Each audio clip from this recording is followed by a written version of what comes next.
welcome to the Mojo Podcast with me, Richard Stokes, and welcome if you're new here. Every 2 weeks I have an honest, reflective and insightful conversation with a brilliant guest about their mojo, what it means to them and how they actively manage this vital essence. And if you're a returning listener, thank you so much for spending time here. I'd love to know what you think about the series so far, the founders. Feedback is a massive gift after all, so please do leave me a message over on LinkedIn, send me an email, and the ultimate gift for any podcaster, please do leave a review on Apple Podcasts. This week, prepare yourself for a lesson in leadership, in a modern, honest, vulnerable, and very successful style of leadership. Here is some background to what put my guest where she is today. Many things intersected, and it became clear that my identity and my life's journey was going to be about building. Some of it because of my parents, some of it because of Aaron from Stanford, but largely because I sort of realized I'd always been meant for this. My guest this week is Gansca, founder of Knotch, the enterprise software for marketing content effectiveness. Frankly, we don't really talk about Knotch in itself that much, which in itself shows the openness and confidence Anda brought to the show. We talk about growing up in a former communist country, being an immigrant to the USA, the value of coaching and therapy, how to lead with an open heart and open mind, and what it's like to be a new mother in the world of tech. An abundance of important themes and a cascade of priceless insight awaits you. I love this chat, very honest, very natural. We even meet Anda's dog at one point, which was lovely. I learned a huge amount and I think you'll get a lot from it today. Please do remember to make this podcaster really happy and leave that feedback I talked about. Okay, let's get straight into it. Let's head over to LA for my Mojo conversation with Gansca. Welcome back to the Mojo Podcast, and I'm delighted today to be joined by Gansca in LA. Anda, how are you doing? I'm good. It's sunny here. I'm enjoying a fake summer day, so to say. A fake summer day? Oh, it's kind of early. It's come early, has it? Yeah, because it feels like the kind of middle of the summer on the East Coast. And we're very lucky to have it this early in the year. All right, good. Well, I mean, I'm sitting here in Ibiza. We usually this time of year. Well, see, the thing is, we've had 2 weeks of rain, and I'm kind of feeling it. The kind of the heaviness. I don't think you can say to anyone that you're in Ibiza and for them to feel sorry for you in any possible way. So sorry that I'm not right. Sorry. Let's move on from that. Quickly. And I wanted to check in with you. I always ask this question straight off the bat. Out of 10 then, how is your mojo today where you're sitting? It's a 10 out of 10. Oh, wow. I'm being very honest. It's a 10 out of 10, even though it's a Friday morning and it's been an intense, not just week, but few weeks, especially because I'm recently back from parental leave. So juggling a lot, right? But 10 out of 10. Okay. So what lies behind that 10 out of 10? Because you said here's the reasons why it might not be, but there's obviously lots of good stuff going on to make it the 10. Or are you a 10 all the time? Oh gosh, no, I'm definitely not a 10 all the time. And I spent a very long time not being at a 10 and sort of embracing it. So let me go into what my definition for it is. Please. To me, mojo is about being in touch with your own truth, with yourself, and acting based on it. So as long as you're pursuing your passion, as long as you're doing the things on a daily basis that you feel like you're the best in the world at, that only you can do. Those are the things that I think make you feel like your mojo's high. I often talk to my co-founder about moments when we lost our mojo. And I think we define that kind of a sense of being defeated combined with just not being inspired. And sometimes that happens when maybe when the grind is a bit too hard as an entrepreneur, but it's actually primarily when you're working on things that you're either not good at or you don't fully believe in. And so, yes, the grind has been hard. Yes, I've been juggling a lot, but every single day I get to do the things that I know only I can do that are sort of in my area of genius. And I love doing them as a result of that. So, mojo's high. I love that. I love the definition in terms of, being in touch with your truth, as you said, and the reasons for that. But also, what I'm hearing there is almost this decision you made that, as you said, in the past, my mojo may not have been at this level, but maybe by creating that definition or finding your truth, that has allowed your mojo to step up. Is that fair? One of the things that I realized during my parental leave, it was one of the first times that I really took a step back and got a chance to think, like really think. And I started to realize that I had been leaning into my weaknesses a lot. Like I was really trying to be something that I was not fundamentally as an entrepreneur and as an executive. So what does that mean? In the larger kind of arc of a company's life, you go through different phases of growth. And in our most recent phase of growth, the operating word, the kind of constant focus was to scale. And as you're trying to scale the company, you're also trying to scale yourself as an entrepreneur. And to be the CEO of a company that's 5 people versus 10 people versus 20 people versus 50 versus 100, it's a very different thing. So I think I was trying to be a scaled operator without really knowing what that meant, and without really being honest with myself that was not my area of strength. And something I realized pretty quickly was that what I did do well is I hired someone about 1.5 years ago who is an incredible operator, who comes from a larger company, who's gone through all the stages of growth, and who could ultimately be that person that I was trying to be to a large extent. I was pushing him to lean into his weaknesses, and I was pushing myself to lean into my weaknesses. And instead, I could have just pushed him to lean into his strengths and allowed myself to lean into my strengths, which is a lot more of the vision, strategy, external facing, customer work, product strategy, etc. So when I came back from mat leave, I basically made a lot of pretty radical decisions to reorganize the company around this idea of just all of us leaning into our strengths, so that we can move the company forward as fast as possible. What I hear there is, it's you sort of go, well, of course, let's lean into our strengths. Shouldn't that be what we all do in our working lives? But guess what? We've probably all had the experience exactly as you spoke to, is we've actually been pushed or encouraged into our weaknesses. And if you think about, I think about appraisals I've had over my lifetime, and it's always, now let's focus on your weaknesses.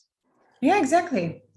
Whenever you get feedback from your manager or your peers, right? It's always about that. Yeah. And I think it's good to take feedback and to understand where your weaknesses are, if only to have self-awareness around it, right? Because it's important to know. But then the question is, what are you going to do about your weaknesses? Are you going to try to quote unquote fix them? Or are you going to try to kind of bring someone in whose strengths are complementary to your strengths, so you can all do the things that you're good at, that give you joy? Because ultimately people always gravitate towards the things that give them joy and get them to have high mojo. And then finally get the company to move as fast as possible. Yeah. And that's it for me. Strengths, joy and energy. That's where, yes, exactly. That's where it sits. When you're doing something that is your strengths, that's what you're going to feel. Wow. I feel like we've got straight into it today, into lots of subjects, and there's loads of themes we're going to cover off. I thought it'd just be useful, and I know you've touched on, you've just come back from maternity leave, and I really want to get into that, to being a founder in tech who is also a new mother. Definitely want to talk about that, but just to give listeners a little bit of a potted history of when it was you decided, I'm going to be a founder, that this is within me. Were you working for someone else before? What was the history for you? I was always surrounded by entrepreneurship for as long as I can remember. And the reason why is because I was born and raised in Romania during a time when communism had just fallen, and democracy and capitalism were new. And so the entire country was going through its entrepreneurial phase, trying to understand what it meant to enable its citizens to be free, to have ideas, to build their own businesses, to choose their jobs the way they wanted to, versus being forced by the government. So the energy of the country was similar to that of an early stage startup, which there was a lot of possibility and a lot of chaos. And my parents, who were both, I guess, sort of born entrepreneurs, but were forced into governmental jobs because of the system they lived in. Right. My dad was an engineer, is an engineer, and my mom's a doctor. So they both at some point quit their jobs and decided to start their own companies. My mom started at the time a small clinic, and my dad started a small construction company. And my grandmother, who was my mom's mom, was living with us and really raised me, because they were both kind of off doing their thing. And Right. my grandmother was sort of their CFO and COO. So they would all come back, home for dinner, and the constant conversation was some type of, how are we going to save money, make money, hire people, let go people, etc. So I was surrounded by it growing up. And you're picking up on all of this language, yes. this feeling, this sentiment. You're just soaking it all up, I imagine. Yes, and I think the other part is it was really a family-run operation. So I think I was associating entrepreneurship with family, with love, with generosity, with everything. All of it was kind of meshed up together, which could be healthy or unhealthy depending on where you take it. But I think I took it in both directions in my life. But the moral of the story is I really saw it all around me growing up, and in some ways I think I realized it was part of my DNA. All of that said, I didn't know what entrepreneurship was. Like this word and this kind of cult of the entrepreneur was definitely not a thing. It was really just something that both my parents felt like they needed to do. Like it was a bit of a calling for them to do it, but there was no celebration of it. It was just kind of, it was what it was. So fast forward, I'm a teenager and I'm in high school. And, as all teenagers, I had my rebellion, but my version of a rebellion was to start things. So I started my own class, I started an NGO, and my ultimate rebellion was applying to the best universities in the world, in spite of my parents not wanting to let me leave Romania. I'm an only child and an only granddaughter. So there was a lot of expectation for me to stay and be close to the family and so on. So, I applied to a bunch of these amazing universities, honestly, without knowing what I was doing, because I didn't know that this application process was so convoluted and there was so much that should go into it. So I was basically just kind of writing my essays from the heart, because that was all I knew how to do. And I wrote an essay to Stanford that had this quote at the top. I want to be all I'm capable of being. And to this day, I think that's still one of my favorite quotes. And I listed all the things that I had started and how, the system in Romania, the educational system, made me angry and so on and so forth. And my admission officer called me, which is something very unusual. They never do this. She called me, and I remember my mom picking up the phone and saying, "Hey, someone from America is calling you and they want to talk to you." And I was so shocked because I'd never talked to anyone from the US. My only connection to the US was that I watched Dallas, the TV show, growing up, and that was it. Like I thought the entirety of the US was Dallas. So I pick up the phone, and this incredible woman who changed my life, her name is Erin. She says, "Anda, I want to welcome you to Stanford. I really hope you come to Stanford. And just know that you're an entrepreneur, and this is the place for entrepreneurs." And that was kind of this moment in my head where it clicked for me. And I decided to come to Stanford, and the rest is history. So, I mean, thank you. An amazing story of, I love that. I'm just going to apply to the world's best universities. And it's something in that naivety is beautiful, because there's so many blockages that we put in front of ourselves all the time about why I wouldn't do that. But you did. And was there something in that, that phone call came and you can remember the moment? I could tell just from your face, you're right back in your I know where I was. I know exactly where I was in the house. in Romania. But someone believing in you, someone external, and obviously family, I'm sure, believed, although I didn't want to let you go, but someone external believing in you, saying, almost labeling, you are an entrepreneur, you can do this. What did that do for you? It's a very powerful moment. There's moments in life where you hear the truth. Either you say it or someone else says it to you, and you feel it in your body. It's almost like this, like, yes, this is you. And it's like there's puzzle pieces that had been floating around your head, and all of a sudden they just click.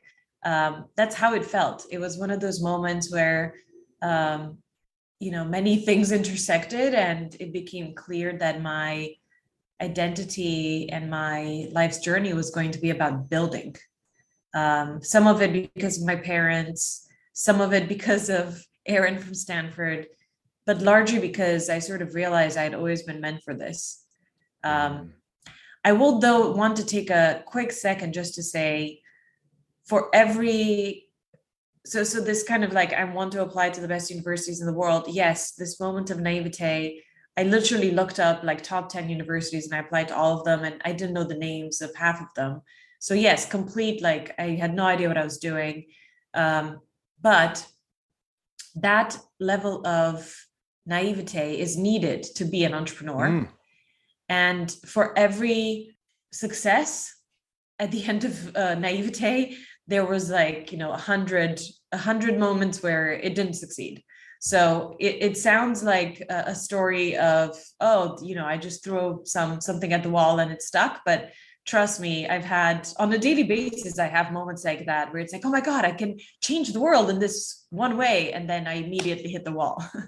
There's a theme that's emerging on this series of the podcast about the resilience of entrepreneurs. I think having that, knowing that there are going to be, as you said, for every 100 things, there might be 99 knockbacks, but I know I'm going to hang out for the one because it's going to be really important. And there is some special sauce going on. I know it within successful entrepreneurs that just keep you going. Do you think that's fair?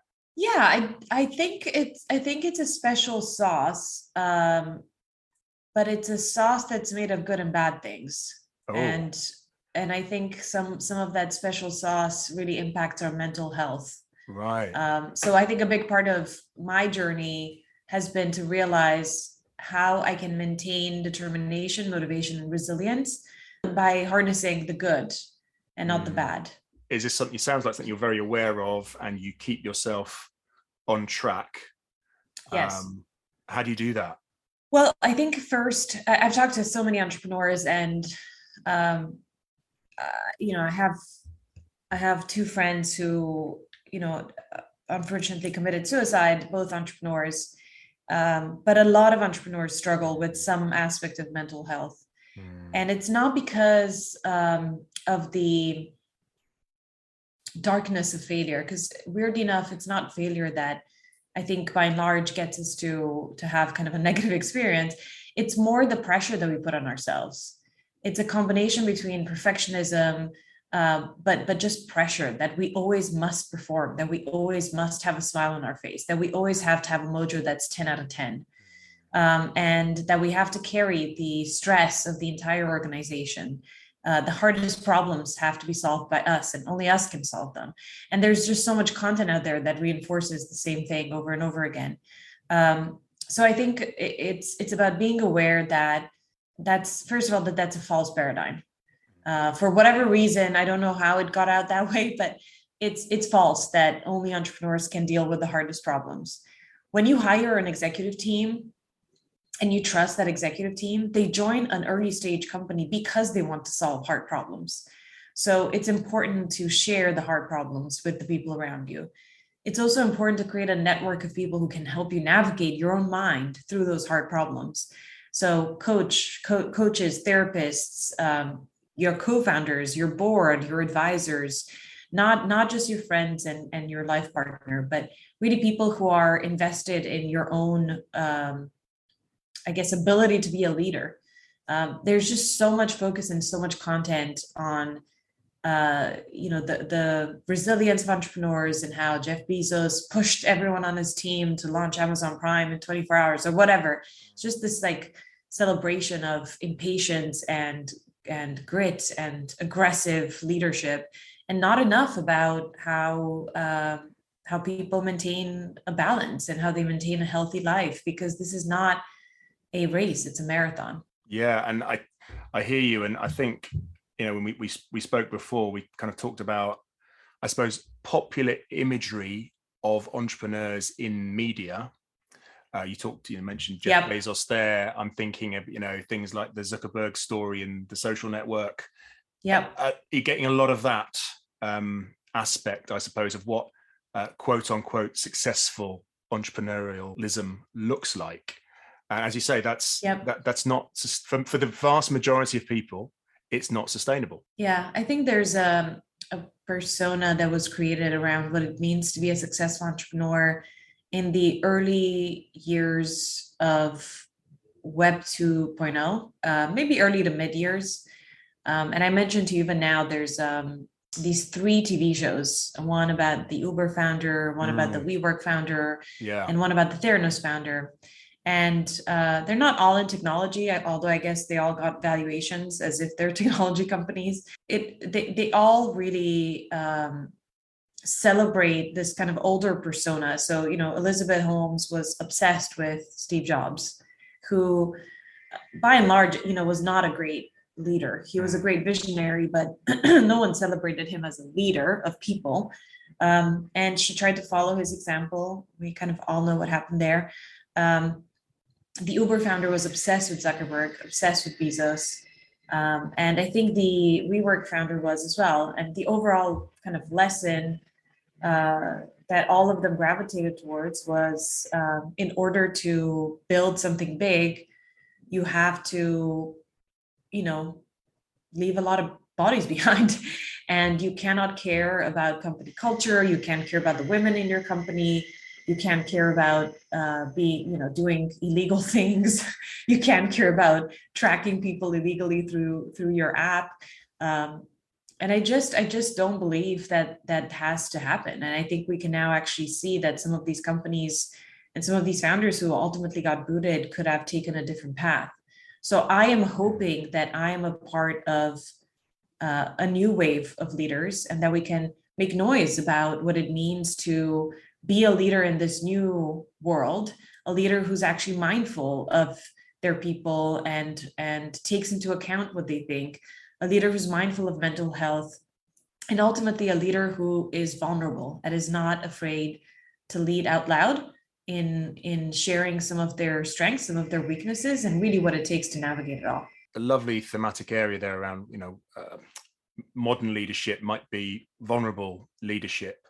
What does that look like for you? How are you practicing that day in, day out at Knotch? Well, I think the first step is to make a paradigm shift from thinking that as a leader you have to be superhuman to realizing that as a leader you really only have to be human and to share the good, the bad, the ugly, and ultimately how you believe you need to navigate it. So if that's kind of the theme and the new paradigm, I think the next step is really, how do you choose to share this? And for me, I used to do a ton of one-on-ones. I used to have office hours where anyone could just join and talk to me about anything and ask me anything. We used to do a lot of Ask Me Anythings on Slack, and we still do them. But then as the company got bigger, I realized that I needed a way to signal the openness at a bit of a higher scale so that it can impact those who are thinking about joining us as well. So actually coming back from a parental leave, I decided to start something called the Reentry Diary. It was initially a series of voice memos that I recorded for myself to enable myself to kind of process what it felt like to come back from parental leave. It was the first break I'd ever taken from the company, like a real break. And as I started recording these, I realized these are really interesting reflections that I think would have a lot of value in being able to kind of share them with the team. So I started sharing them on LinkedIn, and I'm continuing to do that every week. And, it's funny because it just sits at the core of almost every conversation that I now have with customers. They always we start the conversation and they go, I just listened to your episode on therapy, or I just listened to your episode on parental leave and how long it should be, or whatever it is. And so I try to kind of lead lead out loud, as I said, and just kind of share my raw, honest insights on a weekly basis about what it means to be a new mom and an entrepreneur. Yeah, and you mentioned sort of therapy a bit before. Are those diaries? And I highly recommend everyone to check them out. I'll have your LinkedIn link in the show notes. But are those episodes kind of a therapy for you? Yeah. I mean, I guess, to be a little bit selfish, I created this sort of bar for myself where I said at the beginning that I'm not going to have notes in advance of recording an episode. They're all going to be below 5 minutes, and I'm not going to re-record them. So it's going to be raw. It's going to be honest. Right. English is not my first or my second language, so I'm just going to say whatever I say. Hopefully you'll understand it. And I think there's some power in that. Oh, and they're also just completely audio, much like a podcast. I didn't want to do video because I didn't want it to be about how I looked or, what I was wearing. So yeah, they are an interesting form of confession, and they force me. I really love forcing functions.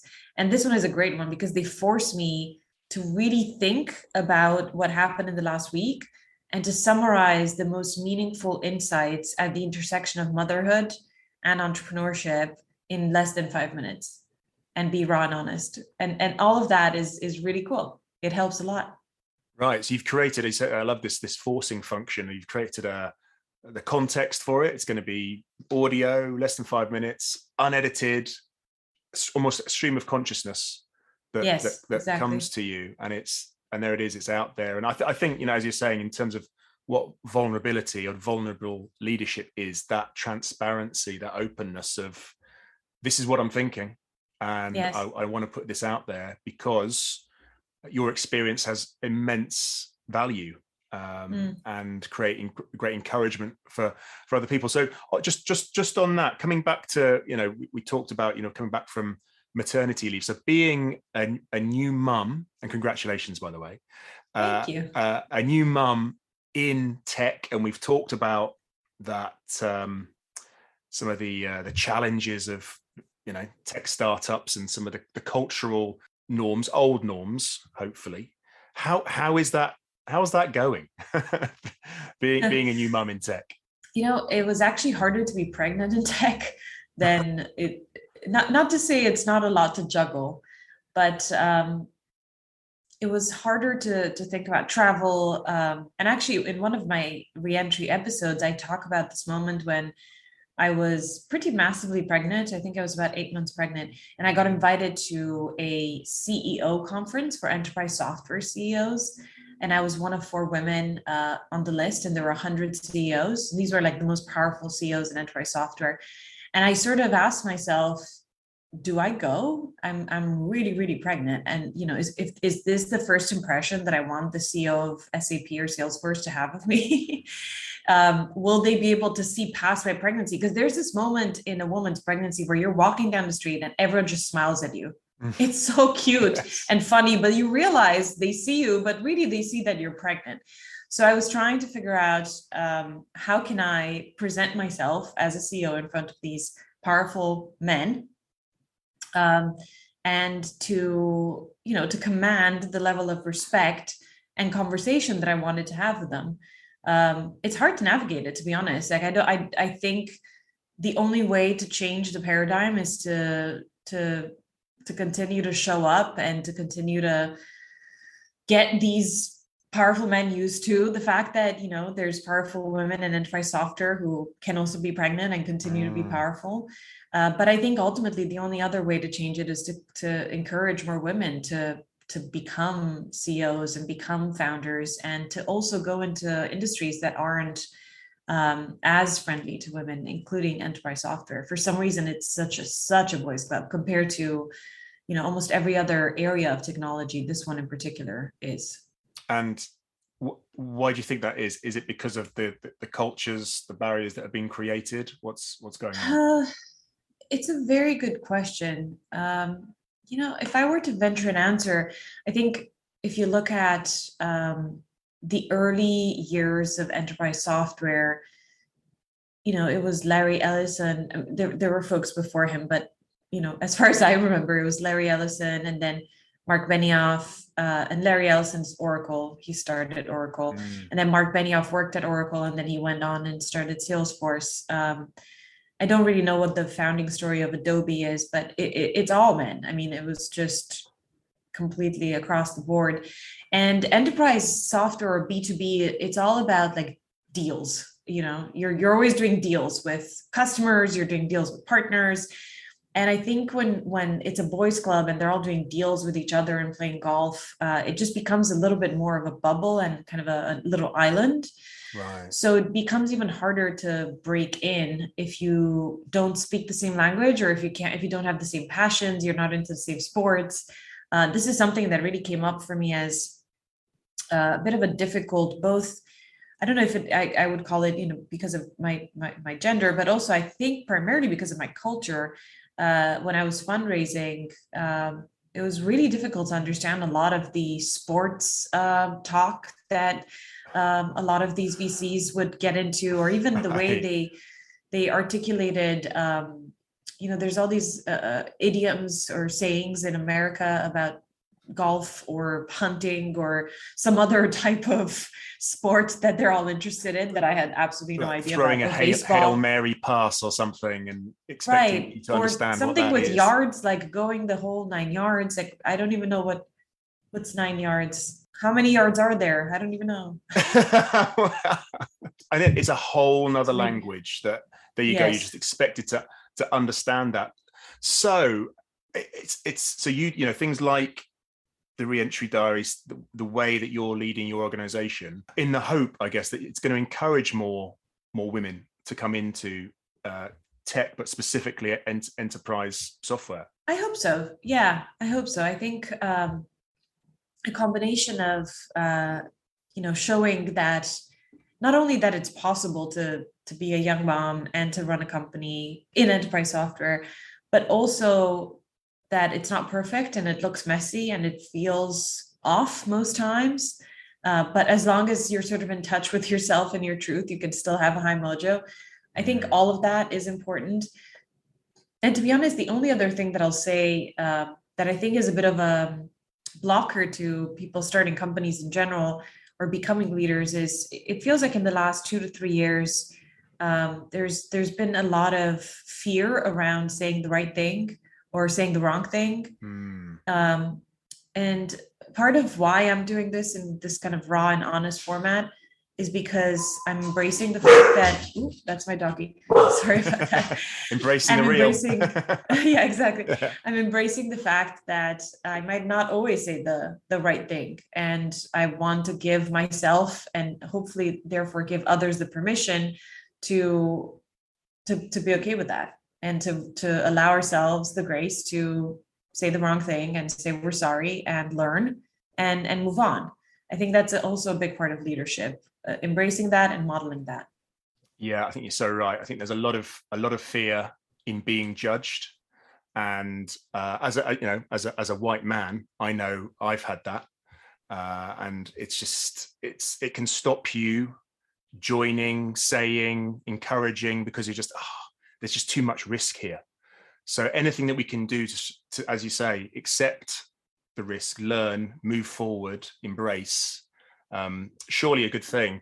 And on that, we're sort of getting into this area. I wanted to talk about talent with you as well, because there is in multiple fields, there's an absolute battle for good talent right now. You've talked about how you're encouraging, I think, female talent probably into your sphere and into your realm. But what are you seeing in terms of what's going on with talent? I mean, that's a very broad question, I appreciate, but I'd just love to get your view. Yeah, it's been such a wild time for the world.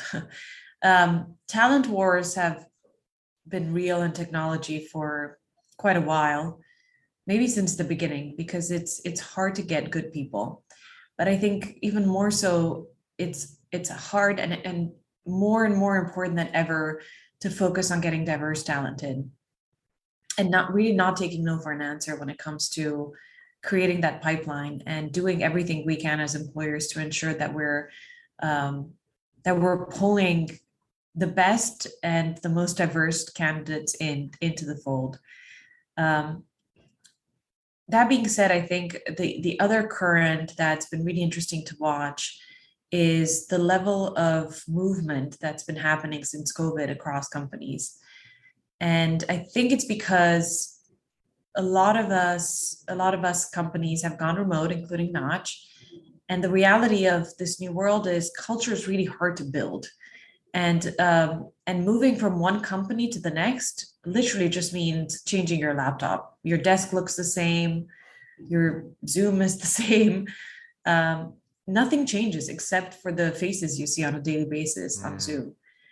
So that part, to be honest, is still an open question for a lot of us. How do we build culture in a remote work world? How do we create really strong retention plans in a world where culture is so hard to create, and culture was a big part of what kept people at companies? And it's an open question because I think a lot of talent out there doesn't fully know if they want to be in the office or not, or they think they do, and then they go in for a week and then they move back and say, no, I actually want remote, or they think they want remote and then they realize they want back in. So it seems like we're gravitating towards a hybrid model, but what exactly it is and what percentage is going to be in person versus remote, and how that will then impact retention, it's still kind of out there. Yeah, I mean, it's an incredible kind of work environment experiment that we've all been in. I feel we're all in a petri dish over the last kind of 2 years to see where exactly it's going to kind of net out. But beyond, so yes, culture hard to build in sort of remote environments. What else is it that from your team's point of view, what are they asking you for as a founder? Well, there's definitely a big focus on mental health. And I think this is one of the reasons why I continue to bring it to the forefront of a lot of conversations. Because the past 2.5 years have been tough and it's not ending. Now we're looking at this potential world war, and COVID's not over, and will it ever be over, and so on. So we're putting more and more resources into helping everyone figure out what it means for them to deal with it, and whether that means just taking time off, but not just encouraging them to, forcing them to. We're actually forcing the team to take 2 consecutive days off every kind of period of time, but also giving them stipends and encouraging them to either go find a place to meditate, or go find a therapist, or do whatever else you want with that stipend to really help you in the way you need to be helped, or tell us if you need ideas for how you may be helped on that front. So that's a big one. I think the other one is there's a desire to connect with people in person, but there seems to be more of a trepidation to do it in large groups. So as opposed to thinking about it as we need to do a massive company offsite, even though we are still considering it, we're saying, that may be in our future, but how about we just create a bit of a roadshow where a smaller group of us kind of from the leadership team just go to places where there's pockets of our teams, and we get together in smaller groups to ensure that people have a feeling of kind of belonging to each other and a sense of loyalty to each other as a result of that. So we're brainstorming. I think it's always changing, and that's okay. We're just always trying to listen and be open to it, and to ensure that we're staying agile in listening to our people. And something that just comes to me, and I'm always intrigued by business leaders, founders sort of approach to this question is, you recognize, mental health, a huge challenge right now. My question is, how much is it the businesses, the corporate's responsibility, do you think, to look after their people's mental health? It's a great question. Everyone has different responses to it. Different leaders feel different levels of kind of strength around it, around their conviction around it. For me, I don't think that you can be a productive person unless you at least understand what is making you, have a 10 out of 10 mojo or a 6 out of 10 or a 3 out of 10. So I don't necessarily think it's my role or our role as employers to fix things, but I do think it's our role as employers to assess where people are and to enable them to at least gain the self-awareness and then propose either a series of resources or some solutions for them to go pursue. Ultimately, if you want to think about it just purely from a financial standpoint, our selfish interest as employers is to have the most productive teams, right? And maybe most productive 5 to 10 years ago meant people who come into the office and stay there from 8 a.m. to 4 p.m. or 6 p.m. and they punch in and they punch out.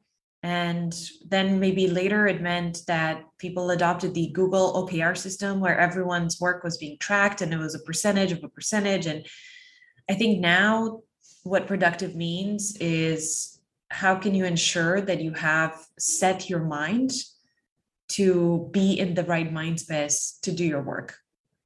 A really refreshing answer. Thank you for that. And I'm just minded that it sort of takes us back to where we started. And you mentioned, getting a mojo to a 10 out of 10. But for me, to your team, you are role modeling exactly that. You are doing what can I do to get myself to understand how I can be as productive as possible. And productive, by the way, doesn't mean being in the office all the time. It means being the best you can be, I guess, to do the tasks that are coming in front of you. So exactly. If it takes an hour to do something, then do it in an hour in the right mindset, right? And if you're in the wrong mindset, it might take 6 hours. That doesn't mean you were more productive. It just means you took longer to do the same thing. Yeah, absolutely. So acknowledging that is important. Yeah. And just to sort of come to a close, Andrew, I love to sort of end with this. And we've talked about your mojo out of 10 and you know what it is. Are there things, habits now I'm into, that you have to do each day to keep that mojo at a 10? Yeah, for sure. First, I write. I write a lot. So I have this little booklet that I got as a gift from someone on the team. And I write in it almost every day. And if I don't get a chance to write, what I do is I take the time to walk and think and really recenter and ask myself questions that are very core to the truth that I'm trying to pursue, both for myself and the company. It's so easy to not see the forest from the trees and get lost in the details of the day-to-day. So on a daily basis, I try to take at least 30 minutes to either walk and think or write or both. So that's one. The second one is I try to spend very active, present time with my daughter, and to take that philosophy of kind of be here now is what I'm repeating to myself as I'm there with her. To take that philosophy into almost every experience that I have. So especially because we're on Zoom, there's like 50 screens open and you can see your text coming in and, there's all these different distractions and you're always trying to be in 5 places at the same time.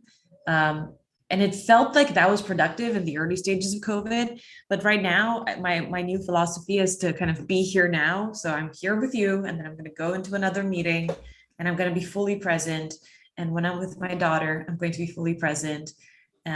So that's an important one for me, to maintain my mental health and to maintain my productivity.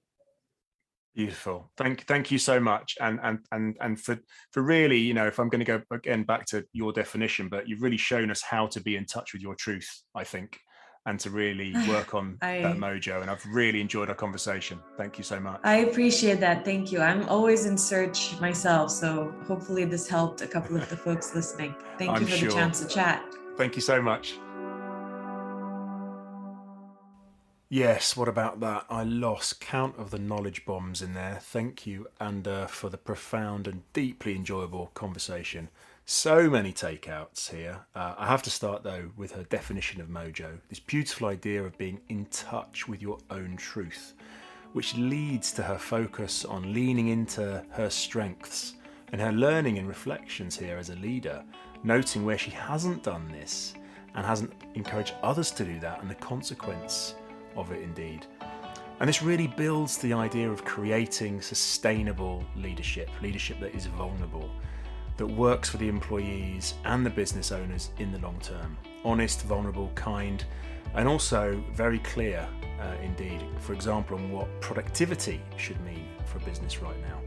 I could go on and on, there is so much in here. You'll have your own. Again, as I always say, please do share those insights over on my LinkedIn page. So we're nearly halfway through this series of 10 episodes talking to the founders. Do go back and listen to any you may have missed. All killer, no filler, I guarantee you. The best way to find new episodes and to have a look back through the archive is to subscribe to the Mojo Podcast wherever you find your podcasts. Also, do follow me on LinkedIn. Just search for Richard Stokes, as I post new episodes there and also other musings and insights that come from the show. Okay, we'll be back in 2 weeks with a fascinating chat about being the underdog and building a sustainable fashion brand. Until then, I hope your mojo continues to flow.